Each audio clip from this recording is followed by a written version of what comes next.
चलिए, the curve is ay3 equal to x square. So this curve is symmetric about, this curve is symmetric about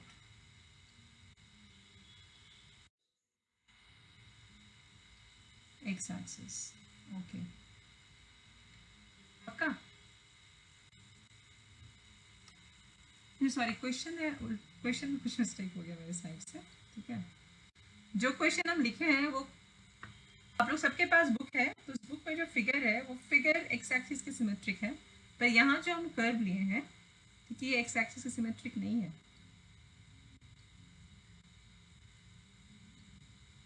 book आप लोग बंद ही करके रखेंगे तो अच्छा रहेगा मेरे लिए।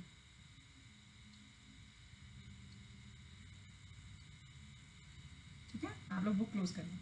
The curve is ay² equal to x to the power 3 since y has even power, so the curve is symmetric about x axis. Repeat कर रहे हैं हम, ठीक है। आपके पास दो कोऑर्डिनेट सिस्टम है, 2 डायमेंशन का फिगर हम ड्रॉ कर रहे हैं, x और y। अगर x और y जितने बार भी इन्वॉल्व है ईच एंड एवरी टर्म में, अगर उसका पावर इवन है, अगर x का पावर इवन है तो वो कर्व y एक्सिस के सिमेट्रिक होगा, अगर y का पावर इवन है तो x एक्सिस के सिमेट्रिक होगा।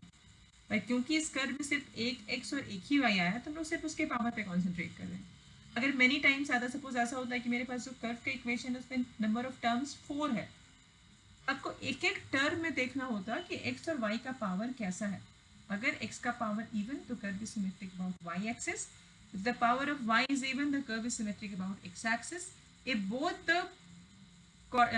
x and y have even power then the curve is symmetric about both axes. ठीक है। and the fourth number, if we replace x by y, if we interchange x and y, the position of x and y, जहाँ पे y है वहाँ x put करते हैं, जहाँ x है वहाँ y पुट करते हैं, कर्व में कोई चेंजेस नहीं आता है तो curve is symmetric about the line y equal to x। ये होता है कर्व ट्रेसिंग का नंबर 1 सिमेट्री। 4 टाइप से हम लोग सिमेट्री चेक करते हैं, x axis, y axis, both axis and the line x equal to y।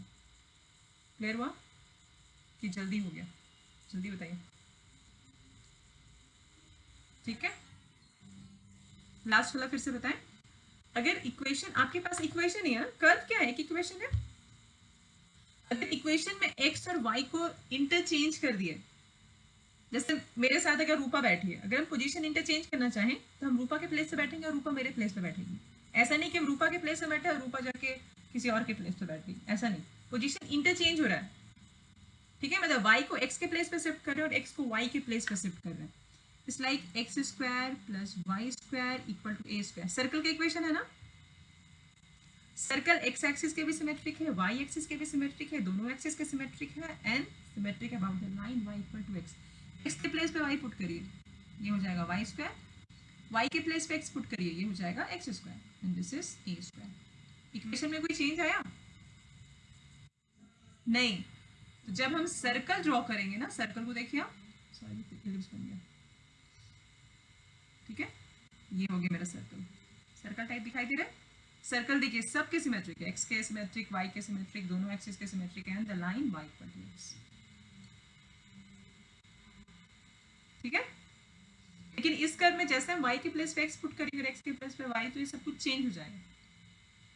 ठीक है, तो this curve is symmetric about x axis only, और कोई एक्सिस के सिमेट्रिक वो नहीं है। ठीक है, तो आप चाहें तो आप यहाँ पे कर्व ट्रेसिंग हेडिंग देके एक एक चीज मेंशन कर सकते हैं जो आपके बुक में नहीं है। ऑथर को लग रहा है कि यू नो कर्व ट्रेसिंग, इसलिए वो इतना दिमाग नहीं लगाया है। ठीक है, तो नंबर 1,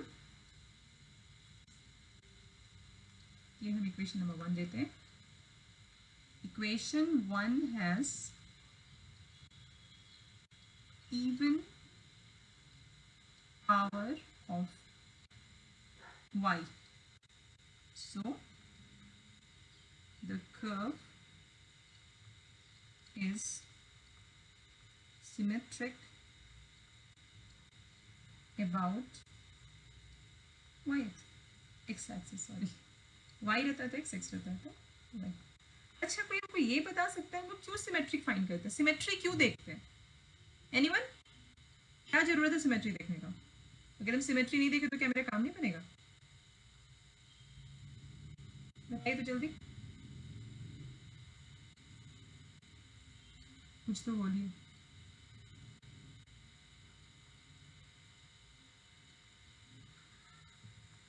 रूपा,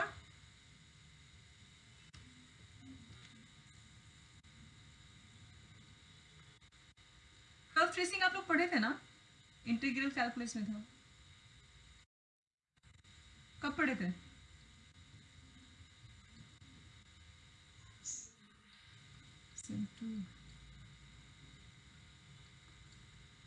ठीक है, next is behaviour at origin. अच्छा, सिमेट्री क्यों फाइंड करते हैं? कोई आंसर दे रहा है? Yes no? दिमाग में वाई नहीं आता है आप लोग के?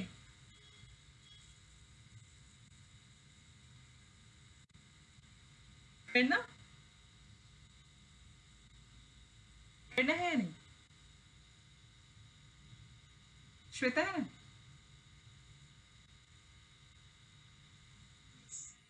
चलिए, क्यों फाइंड करते हैं? नहीं पता किसी को? पता है? थोड़ा सा भी आइडिया है?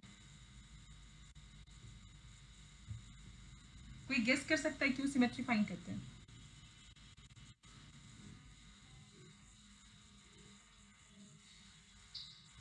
कर्व का एक एक पॉइंट ड्रॉ करना इज वेरी डिफिकल्ट, लेकिन अगर आपको ये पता चल गया कि कर्व एक्स एक्सिस का सिमेट्रिक है तो आप या तो अपर पार्ट देख लीजिए या लोअर पार्ट देख लीजिए। ठीक है, तो अगर आप लोग आपको अगर अपर पार्ट मिल गया और वो एक्स एक्सिस का सिमेट्रिक है, स्लाइड इधर ड्रॉ करके दिखाते हैं, करेक्ट आंसर एकदम। क्या नाम है श्वेता? कौन बोल रहा था? उषा? ओके श्वेता। ठीक है, ये मेरा एक्स और वाई एक्सिस है। ठीक है, तो अगर कर्व ऐसा हुआ कि curve is symmetric about x axis, मान लीजिए कर्व इस फॉर्म में, इस टाइप का कर्व है मेरा, इस टाइप का। ठीक है, लेकिन अगर आपको ये पता चल गया कि curve is symmetric about x axis, अब एकदम exactly it's like x axis आपका मिरर है और आप ऐसे ही बनाना स्टार्ट कर दीजिए। इतना अच्छा तुम नहीं बना पाएंगे, फिर भी काम कितना आसान हो गया, 50% काम आपका बच गया। अगर कर्व दोनों एक्सिस के सिमेट्रिक है तो आपका 50% काम बच जाएगा। आप वाई एक्सिस का पोर्शन देख लीजिए, वाई का और एक्स का। आप अगर एक क्वाड्रेंट बता दिए, ठीक है, जैसे मान लीजिए कर्व ये है, ये कर्व दोनों एक्सिस से सिमेट्रिक है, तो यहाँ से वाई एक्सिस से सिमेट्रिक है तो ये चीज यहाँ पे आ जाएगा, और वो एक्स एक्सिस से सिमेट्रिक है तो ऐसे आ जाएगा। अरे समझ में क्या कर रहे हैं? तो सिमेट्री आपका कभी कभी हाफ और कभी कभी 3/4 काम रिड्यूस कर देता है। ठीक है, मतलब अभी बोला जाता है ना स्मार्ट स्मार्ट वर्क, तो सिमेट्री आपको स्मार्ट वर्क देता है। ठीक है, चलिए अब हम लोग देखेंगे बिहेवियर एट ओरिजिन, मतलब ओरिजिन में उसका कैसा बिहेवियर है, क्या वो ओरिजिन को टच कर रहा है या नहीं कर रहा है, या फिर ओरिजिन से पास कर रहा है या नहीं कर रहा है। तो उसके लिए क्या करते हैं, कोई पॉइंट किसी कर्व को सेटिस्फाई कर रहा है या नहीं, वो ये बताता है कि उस पॉइंट से वो कर्व पास कर रहा है या नहीं। तो अगर हम ये देखना चाहें कि बिहेवियर कैसा है ओरिजिन पे, ओरिजिन से कर्व पास करेगा या नहीं, तो हम सिंपली इक्वेशन ऑफ कर्व में 0 0 पुट करेंगे। आपको तो बहुत जबरदस्त भूल जाते हैं। Put 0 0 in 1, we have a into 0 equal to 0 implies 0 equal to 0, मतलब इक्वेशन सेटिस्फाइड। ठीक है, this equation number 1 is satisfied by 0 0। 0 0 equation 1 को सेटिस्फाई कर रहा है, तो the curve passes through origin या फिर 0 0। आया समझ में?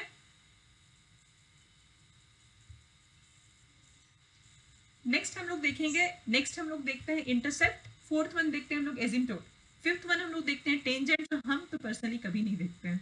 ठीक है, मैम मेरे लिए 4 से कर्व ड्रॉ हो जाता है, और हम क्लास में भी हम पढ़ाते थे, हम 4 ही बताते हैं, टेंजेंट का जरूरत नहीं पड़ता है। ठीक है, आप पता नहीं आप लोग टेंजेंट पढ़े थे? पढ़े थे आप लोग टेंजेंट पढ़े थे? Intercept on axis. ठीक है, तो इंटरसेप्ट देखेंगे हम लोग. इंटरसेप्ट इसका जो पहला होगा वो होगा intercept on X axis. X axis में अगर इंटरसेप्ट देखना है मेरे पास, ऑब्वियसली ये है मेरे पास y axis, this is x axis. ठीक है, तो एक्स एक्सिस में इंटरसेप्ट देखना है, इसका मतलब है कि एक्स एक्सिस को कर्व कहाँ कट कर रहा है या टच कर रहा है. ठीक है, तो हम लोग के पास जो कर्व का इक्वेशन वो क्या है, we have a Y square equal to X three. अगर एक्स एक्सिस में इंटरसेप्ट फाइंड करना है तो वी हैव टू पुट, क्या पुट करेंगे, एक्स एक्सिस में क्या जीरो होता है, एक्स वाई.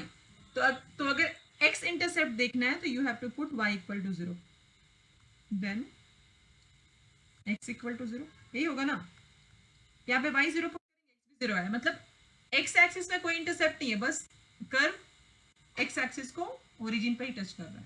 ठीक है, नंबर टू वाई इंटरसेप्ट. दो टाइप से लिख सकते हैं, इंटरसेप्ट ऑन एक्स एक्सिस या वाई इंटरसेप्ट, जो भी, या इंटरसेप्ट ऑन वाई एक्सिस.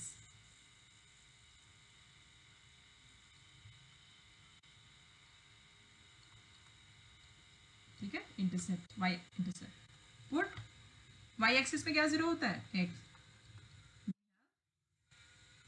फिर then A Y square equal to zero imply Y equal to zero. मतलब एक्स एक्सिस जब एक्स इंटरसेप्ट देखे वो भी जीरो मिला, वाई इंटरसेप्ट देखे वो भी जीरो मिला, इसका मतलब है कर्व सिर्फ ओरिजिन को ही टच कर रहा है, वाई एक्सिस को या एक्स एक्सिस को कहीं पे भी टच नहीं कर रहा है. ठीक है, the curve touches only origin. ठीक है, मतलब यहाँ पे सिर्फ टच हो रहा और कहीं नहीं, एक्स एक्सिस और वाई एक्सिस में वो कहीं कट वट नहीं कर रहा. Number fourth is asymptote.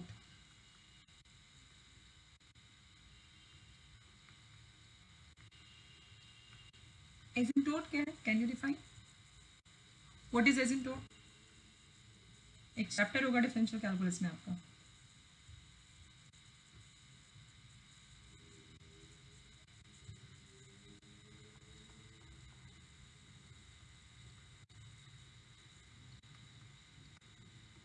कुछ तो बोलिए.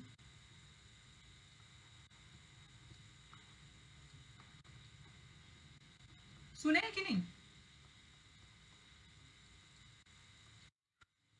तो फिर भूल गया, गूगल सर्च मत करिएगा. ठीक है, एसिम्प्टोट का मतलब होता है tangent which touches the curve at infinite. ठीक है, जैसे हम बोले ना कर्व ट्रेसिंग के लिए एक और पॉइंट चाहिए, टोटल 5 चीज रहता है. ठीक है, तो एक उसमें टेंजेंट है, तो एक टेंजेंट का ये सब डिवीजन है asymptote. Asymptote is a tangent, लेकिन टेंजेंट का मतलब क्या है, कर्व को एक पॉइंट पे टच करेगा, लेकिन ये कर्व को इनफाइनाइट पे टच करता है. ठीक है, आप लोग को tan x का ग्राफ याद होगा, tan x के ग्राफ में जो जितना भी वर्टिकल लाइन आता है ना एक्स एक्सिस के अलावा, वाई एक्सिस के अलावा, वो सब एसिम्प्टोट है. क्योंकि हम लोग x equal to pi by two पे जैसे लिखते हैं tan pi by two equal to infinity, तो वो हम दिखा नहीं सकते हैं ना कि वो इन्फिनिटी आ रहा है उसका वैल्यू कैसे, तो हम लोग एक पैरेलल लाइन ड्रॉ कर देते हैं. और ऐसे भी जब पैरेलल लाइन आप लोग पढ़ना स्टार्ट किए होंगे तो ये पैरेलल लाइन के साथ एजम्पशन रहता है कि two parallel lines touches each other at infinite. ठीक है, तो एसिम्प्टोट्स का जब डिस्कशन होता है तो हम लोग दो एसिम्प्टोट देखते हैं. ऐसे एसिम्प्टोट तो बहुत होता है, आप लोग किए होंगे फाइन, कैसे फाइन करते हैं एसिम्प्टोट ऑफ अ कर्व. आप एक्स एक्सिस के पैरेलल एसिम्प्टोट फाइन करते हैं, वाई एक्सिस के पैरेलल एसिम्प्टोट फाइन करते हैं, और ऐसे जनरल एसिम्प्टोट भी फाइन करते हैं which is neither parallel to X axis not parallel to Y axis.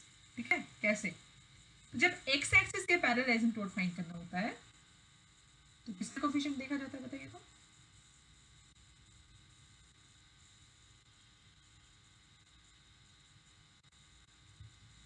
सोच के बताइए जल्दी. एक्स एक्सिस के पैरेलल, एक्स एक्सिस के पैरेलल एसिम्प्टोट अगर चाहिए तो एक्स का सबसे हाईएस्ट पावर चूज किया जाता है कर्व से और उसका कोफिशिएंट देखा जाता है. उस कोफिशिएंट को हम लोग जीरो से इक्वेट करते हैं. सिमेट्री और एसिम्प्टोट दोनों रिवर्स है थोड़ा. सिमेट्री जब हम देखते हैं तो जिस एक्सिस की सिमेट्री देखते हैं ना, तो उसका पावर के रिवर्स वाले, मतलब x का अगर इवन पावर देख रहे हैं तो y पे स्विच कर जाते हैं, y के इवन पावर देख रहे हैं तो x पे स्विच करते हैं। लेकिन जब हम एसिम्प्टोट का बात करते हैं तो जिसके पैरेलल जाते हैं ना उसका ही हाईएस्ट पावर देखते हैं। मतलब x एक्सिस के पैरेलल हमको एसिम्प्टोट देखना है तो हम x पे ही काम करेंगे, y पे नहीं। सिमेट्री में क्या करना होता है, x के सिमेट्री देखना है तो हम y पे काम करते हैं, y के सिमेट्री देखना है तो हम x पे काम करते हैं। पर एसिम्प्टोट के केस में होता है जिसके ऊपर काम करना है, जिसके पैरेलल चाहिए उसी को फोकस करना है। तो यहाँ पे क्या होगा, अगर हमको x एक्सिस के सिमेट्री चाहिए, सॉरी x एक्सिस के पैरेलली एसिम्प्टोट देखना है तो हमको कर्व पे x का हाईएस्ट पावर देखना होगा। The highest power is 3 x3, then we have to concentrate on the coefficient of highest power of x। ठीक है, तो जो भी कोफिशिएंट होगा उसको हमको 0 से इक्वेट करना और रिजल्ट देखना है। But in this case we have coefficient 1 को 0 से इक्वेट कर सकते हैं, yes no, can I equate या can we equate 1 to 0, yes no, 1 को 0 से इक्वेट नहीं कर सकते। इसका मतलब है there is no asymptote parallel to x axis in this case. Next, asymptote parallel to y-axis. For this, we have to concentrate on the coefficient of highest power of y. When the highest power of y is y square, and the coefficient is a equal to 0. कोई meaning है क्या इसका? नहीं। a equal to a constant है, a equal to 0 करेंगे तो मेरा curve का इक्वेशन ही चेंज हो जाएगा। ठीक है, यहाँ पे a equal to 0 करने का भी कोई मतलब नहीं बनता है, इसलिए there is no asymptote parallel to y-axis। मतलब यहाँ पे जो एसिम्प्टोट है कोई एसिम्प्टोट नहीं है। समझ में यहाँ पे?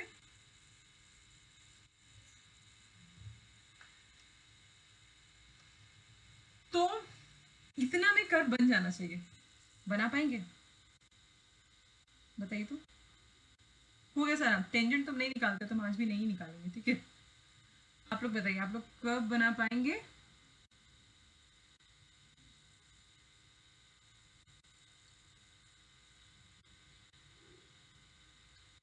This is x axis, Y axis. एक बार क्वेश्चन पे फोकस करते हैं, फिर से रिपीट कर रहे हैं question. An area bounded by the curve, the x axis and the ordinate x equal to a. ठीक है, एक्स का जो कोऑर्डिनेट मतलब 2, यहाँ पे सिर्फ एक्स की बात हो रही है, इसलिए यहाँ पे ऑर्डिनेट लिखा हुआ है। It is immersed in water with the axis in the surface, find the center of pressure। मतलब आपको बाउंडेड कर्व चाहिए तभी ना आप सेंटर ऑफ प्रेशर निकालेंगे।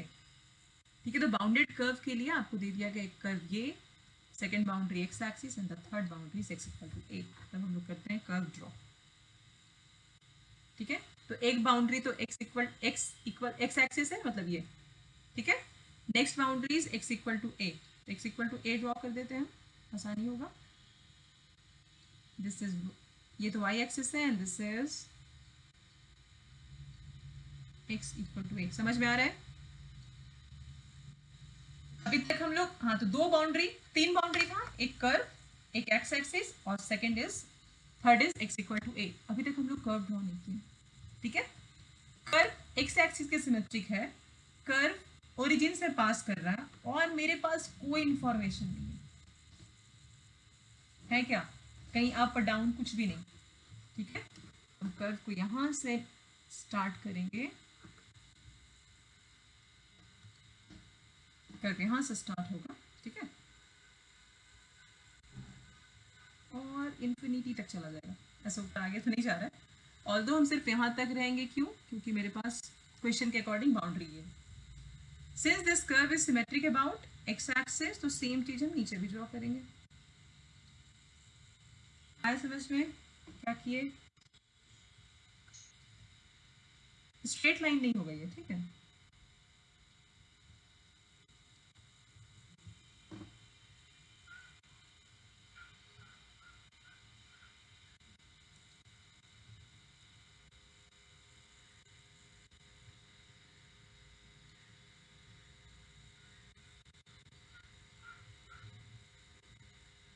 बस ये स्ट्रेट लाइन है, आप लोग समझ जाएंगे, स्ट्रेट लाइन ये नहीं है, ठीक है, बना नहीं पा रहे। ठीक है, कर बना लेते हैं, अच्छा नहीं लग रहा।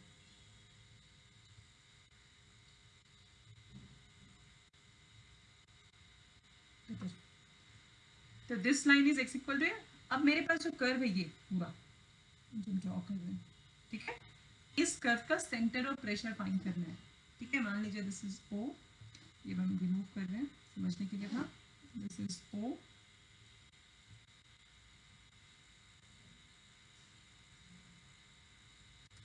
ए भी लिख देते हैं, a, this point is b, this point is c, ठीक है। और एक चीज है, क्वेश्चन में मेंशन किया हुआ था, इस पेज पे देखते हैं, bounded by the curve this the x axis and the ordinate is emerged in water with the axis in the surface. इसका मतलब है मेरे पास जो कर्व है, ठीक है, ये है मेरा फ्री सरफेस, मतलब नीचे वाले कर्व पे हमको कॉन्सेंट्रेट करना है। तो इस लाइन के ऊपर वाले कर्व के लिए हम इसको यहाँ डॉट डॉट बना देते हैं ताकि समझ में आए कि ये ऐसे समझ में। आपके पास अब प्लेन एरिया कौन सा हो गया है, ओ सी बी, ठीक है। क्लियर हुआ या नहीं है फिगर, बताइए क्लियर हुआ सबको। क्यों हम लोग नीचे वाला पोर्शन ले रहे हैं, क्वेश्चन में ही लिखा हुआ है कि जो एक्स एक्सिस है वो आपका फ्री सरफेस है, तो फ्री सरफेस से नीचे जाएंगे, फ्री सरफेस से ऊपर तो नहीं जाएंगे, क्योंकि कर्व को क्या किया गया, लिक्विड में इमर्ज किया गया है। अब मेरे पास अब क्या करेंगे, देखिए अब हम लोग को एक्स बार वाई बार फाइंड करना है। एक्स बार वाई बार का जो फॉर्मूला है, it's like X bar equal to X P D S then P D S, ठीक है। Similarly Y bar equal to Y P D S upon P D S. Integration है तो आपको एक elementary area choose करना होगा। Elementary area choose करेंगे, फिर उसमें प्रेशर फाइंड करेंगे, फिर एक्स और वाई का लिमिट देखेंगे और इंटीग्रेट कर देंगे। इससे ज़्यादा कुछ करना नहीं है। तो हम यहाँ पे एलिमेंट्री एरिया चूज करते हैं। देखिए दूसरा, ठीक है, नाम देते हैं, ये हो जाएगा P Q R S. Figure clear है या नहीं बताइए, दिखाई दे रहा है सबको। जो P का कोऑर्डिनेट है मेरा, P का coordinate is P X comma Y, वहां पे जगह नहीं इसलिए नीचे लिखा है। The coordinate of P is P X Y. तो अगर P का कोऑर्डिनेट एक्स वाई है तो O से P के बीच का डिस्टेंस x होगा और पी एस कितना होगा, y, ठीक है। क्योंकि हम एलिमेंट्री एरिया चूज किए हैं तो पी क्यू जो है वो डेल्टा एक्स होगा। आया समझ में, अभी इसमें लिखा है this P Q equal to delta X, elementary area, ठीक है। OP equal to X, P S equal to Y. आया समझ में यहाँ पे। अच्छा कोई ये बता सकता है बी पॉइंट का कोऑर्डिनेट क्या होगा, सी पॉइंट का कोऑर्डिनेट क्या होगा, ए पॉइंट का कोऑर्डिनेट क्या होगा।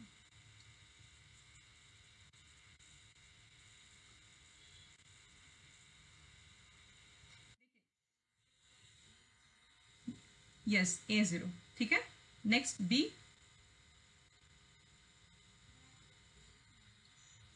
Yes, and a is a comma a. किसी को डाउट हो रहा है कैसे हुआ, कोऑर्डिनेट हम कैसे निकाले, ओरिजिन तो जीरो जीरो है सबको पता है। किसी को पूछना है यहाँ पे कुछ, अगर कुछ नहीं पूछना है तो हम लोग फिर कैलकुलेशन स्टार्ट करेंगे,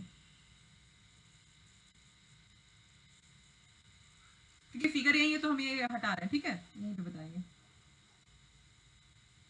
किसी को कुछ पूछना है, अभी तक कुछ क्लियर नहीं हुआ है।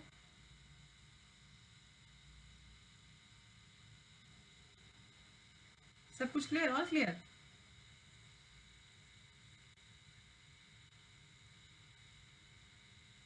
ठीक है। चलिए हम लोग देखते हैं नेक्स्ट। क्लियर है ना, ओके चलिए गुड। अब हम लोगों को क्या फाइंड करना है, एक्स बार। एक्स बार के लिए we have X P D S, P D S with integration, and Y bar equal to Y P D S and this is P D S. इसके पहले क्वेश्चन ये वाला formula use करके question बनाए हम लोग, पहले क्वेश्चन किए थे याद, उस क्वेश्चन में अगर आप लोग को याद होगा तो हम लोग वाई बार नहीं फाइंड किए थे, याद है? क्योंकि वो एक्स एक्सिस में नहीं कर रहा था, तो वाई बार उसका 0 था। इस केस में क्या होगा देखिए, इस केस में मेरे पास जो कर्व है वो है ओ सी बी। ओ सी बी में हम एलिमेंट्री एरिया चूज किए हैं जो मोर और लेस रेक्टेंगुलर है। हम लोग एज्यूम कर सकते हैं ना P Q R S rectangular है, कर सकते हैं यानी, ठीक है? तो the C P centre of pressure of the rectangular strip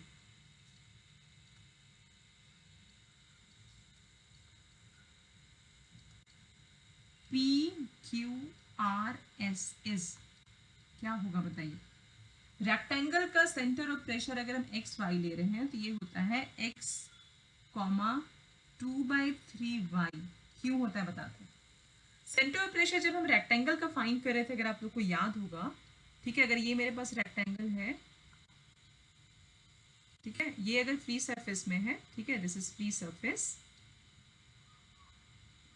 और ये एच हाइट पे है या एच डेप्थ पे है, सॉरी डेप्थ होगा, हाइट तो नहीं, एच डेप्थ पे, तो सेंटर ऑफ प्रेशर इसका लाई करता था 2/3y, याद है? ठीक है। अब मेरे पास ये रेक्टेंगल के लिए था, डेप्थ के लिए बात करता, एक्स एक्स एक्स पे तो हम लोग कुछ बात ही नहीं किए थे।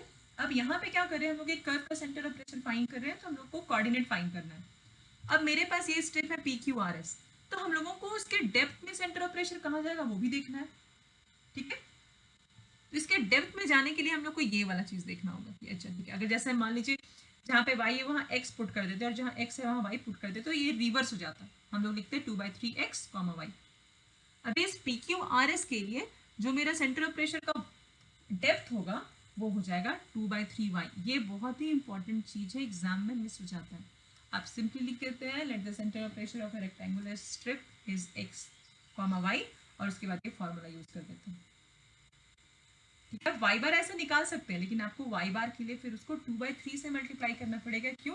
क्योंकि आप जो एलिमेंट्री पोर्शन कंसिडर किए हैं, that elementary portion is a rectangle, और ये वाई एक्सिस में नहीं है, ठीक है, हट के ना, लिख से हट के कोई सिमेट्री हम अप्लाई नहीं कर सकते हैं कि ये 0 होगा।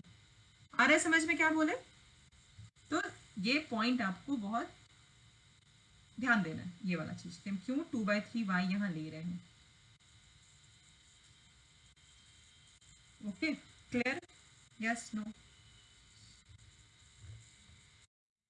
ओके, तो चलिए अब नेक्स्ट आते हैं, एक्स बार फाइन, अब प्रेशर फाइन करते हैं पहले, ठीक है।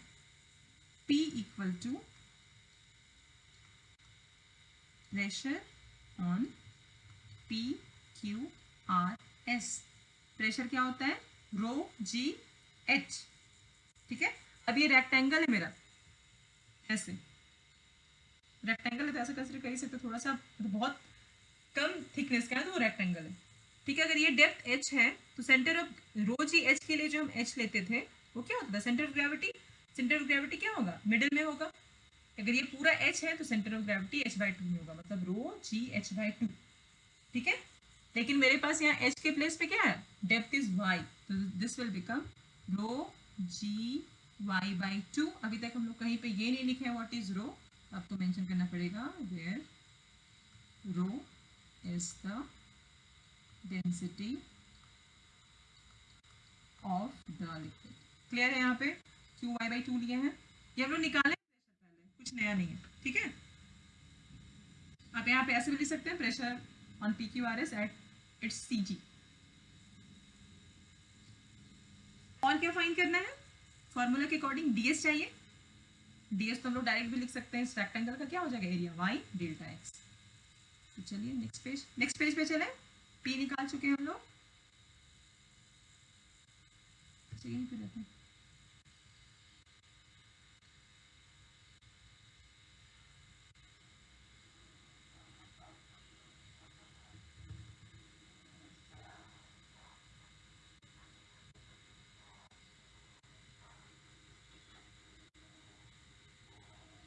तो x बार क्या हो जाएगा? Now x bar equal to integration x p ds। Now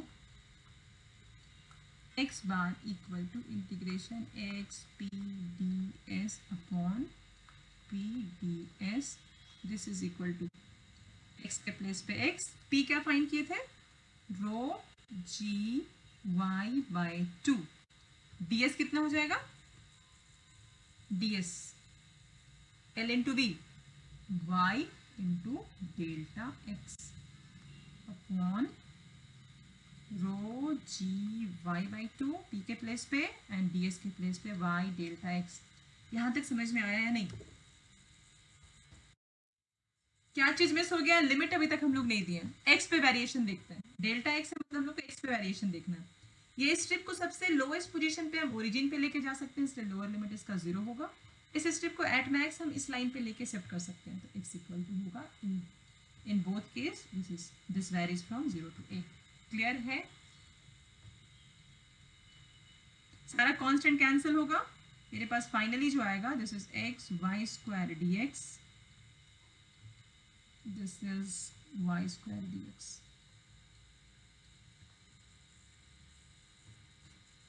ठीक है, अब मेरे पास जो इक्वेशन ऑफ कर्व था वो क्या था, a Y square equal to x to the power 3, ये था मेरे पास इक्वेशन ऑफ कर्व।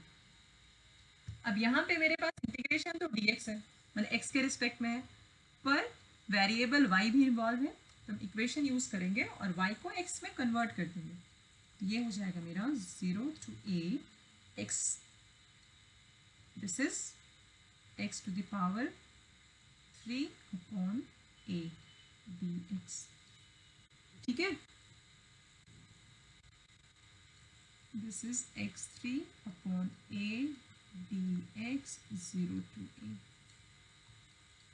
ए भी कैंसिल हो जाएगा, this will become x4 dx x3 dx 0 to a 0 to a। Integration याद है, ये हो जाएगा x5 अपॉन 5 0 टू a, ये हो जाएगा x4 अपॉन 4 0 टू a, तो ऊपर वाला हो जाएगा a to the power 5 upon 5, denominator हो जाएगा e to the power 4 upon 4, solve करेंगे तो ये हो जाएगा 4/5 a। आया समझ में x बार कैसे फाइंड किए? अब नेक्स्ट जो हम लोग को फाइंड करना है that is y bar, y bar equal to y p ds p ds, लेकिन y बार में हम लोग किससे मल्टीप्लाई कर रहे हैं, 2/3 से, यहाँ पे हम लोग मेंशन करेंगे 2/3। आ रहा है समझ में? क्यों 2/3 कर रहे हैं, because of this rectangle, it is 2/3 y, t के प्लेस पे क्या है, rho g y by two, d s के प्लेस पे है मेरे पास y delta x, this is rho g y by two y delta x, variation हो जाएगा 0 टू a 0 टू a, क्या क्या कैंसिल होगा, यहाँ पे 2/3, rho g cancel, y to the power 3 dx हो जाएगा y square dx, variation 0 to a 0 to a। Clear है यहाँ तक?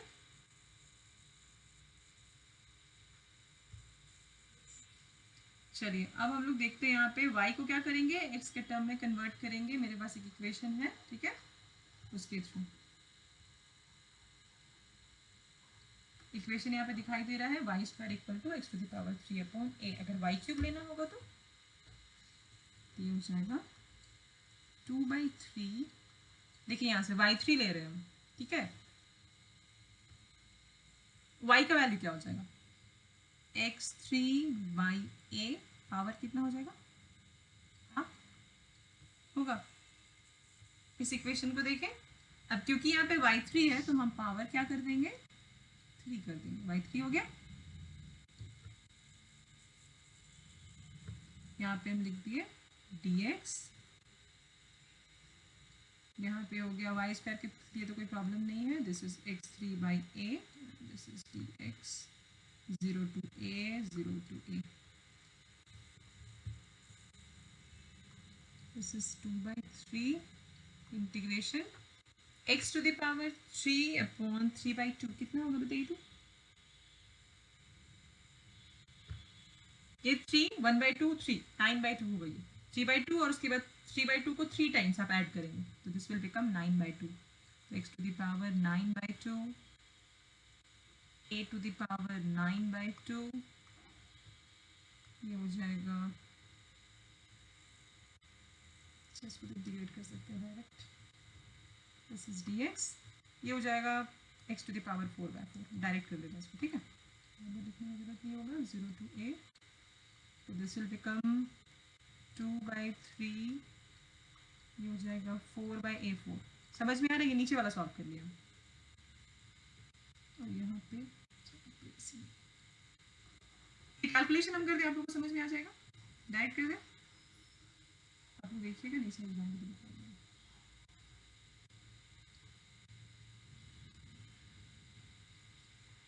2 by 3 x to the power 9 by 2, 1 by a to the power 9 by 2, x to the power 9 by 2 को integrate करेंगे तो ये हो जाएगा x to the power 11 by 2, 11 by 2,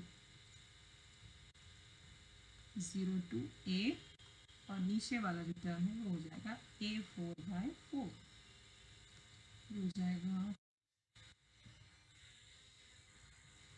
कहाँ पे नोट करिए, हम देख लेते हैं. ओके, ठीक है, this is a to the power 4 by 4 है, थैंक यू. ये हो जाएगा 2 by 3 4a upon a to the power 4, 1 by a to the power 9 by 2 into a to the power 11 by 2,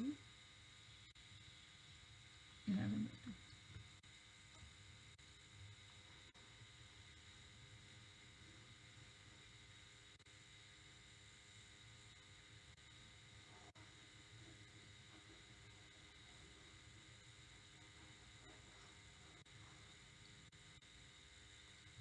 जो कैंसिल हो कैंसिल कर दें यहाँ से, 2 by 3,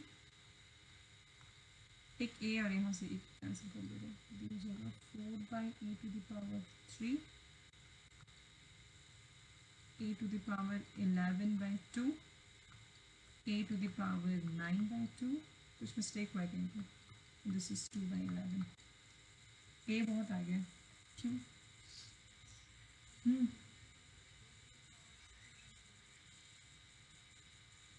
yes, a to the power 3 by 2, यहाँ पे सिर्फ a है, ठीक है, यहाँ पे 3 by 2 है, thank you.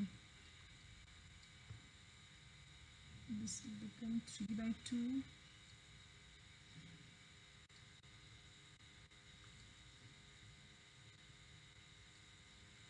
a to the power 3 by 2, 3 by 2, 3 by 2. Clear हुआ क्या मिस्टेक हुआ था? यहाँ पे एक ही है ना, तो यहाँ पे हो जाएगा पावर 3 by 2. सॉल्व करते हैं, a to the power 11 by 2 है यहाँ पे, ठीक है, सबको एक साथ करते हैं. 4 and 4 16, ये हो जाएगा 33, और a के केस में 11 by 2 minus 3 by 2, सारा पावर एक साथ. So this is 16 by 33. This is a to the power 11 by 2 minus 9 by 2. This is 16 by 33, a to the power 2 by 2. That means 1. क्या समझ में? क्या किए नहीं किए? बस मिस्टेक था. So finally the center of pressure is Cp is given by x bar comma y bar. X bar का वैल्यू कितना आया था? 4 by 5a, and this is 16 by 33a. ये दो कोऑर्डिनेट आपको फाइंड करने होंगे। Okay done. तो सेंटर ऑफ प्रेशर का क्वेश्चन हम नहीं बताएंगे, ऑलरेडी उसमें है कुछ क्वेश्चन। एक क्वेश्चन हम बताया कि कैसे वाई बार नहीं फाइंड करते हैं और किस क्वेश्चन में वाई बार फाइंड करते हैं। एग्जाम में अगर कर्व चेंज हो जाता है तो भी यही वे से बनाएंगे। अभी क्या था मेरे पास curve y square equal to a Y square equal to x to the power 3। अगर आपको कर्व ट्रेसिंग आता है तो कर्व चेंज भी होगा ना, तो you can find the centre of pressure. Okay तो क्वेश्चन आसान है इसका। अच्छा और एक इंपॉर्टेंट चीज, इसमें तो कुछ जरूरत नहीं पड़ा, मतलब ये आराम से इंटीग्रेट हो गया एक्स और वाई। क्वेश्चन देखे होंगे तो बहुत सारे केसेस में एक्स और वाई को हम लोग थीटा में पोलर कोऑर्डिनेट में चेंज करते हैं। आप लोग को रिडक्शन फॉर्मूला याद है, x to the power m theta y to the power cos to the power m theta integration 0 to pi by 2, उसको गामा फंक्शन में कन्वर्ट करते हैं। वो इस चैप्टर में बहुत यूज होगा। इस चैप्टर में क्या, वो एक ऐसा चीज है जो बहुत जगह यूज होता है, आप लोग को पता नहीं याद है कि नहीं, या आप लोग अपने से अप्लाई कर पाते या नहीं। ठीक है वो चीज अप्लाई करेंगे तो बहुत आसानी से कैलकुलेशन होगा, अदरवाइज डिफिकल्ट होता है इंटीग्रेशन करना। फिर तो वो चीज़ अगर आप लोग को याद नहीं है तो एक बार देख लीजिए, और अगर नहीं समझ में आता है तो पूछ लीजिए। ठीक है कुछ नहीं समझ में आया किसी को तो बताइए।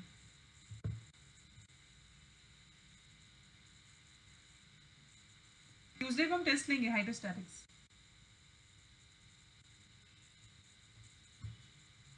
सेंटर प्रेशर इंक्लूड कर दें।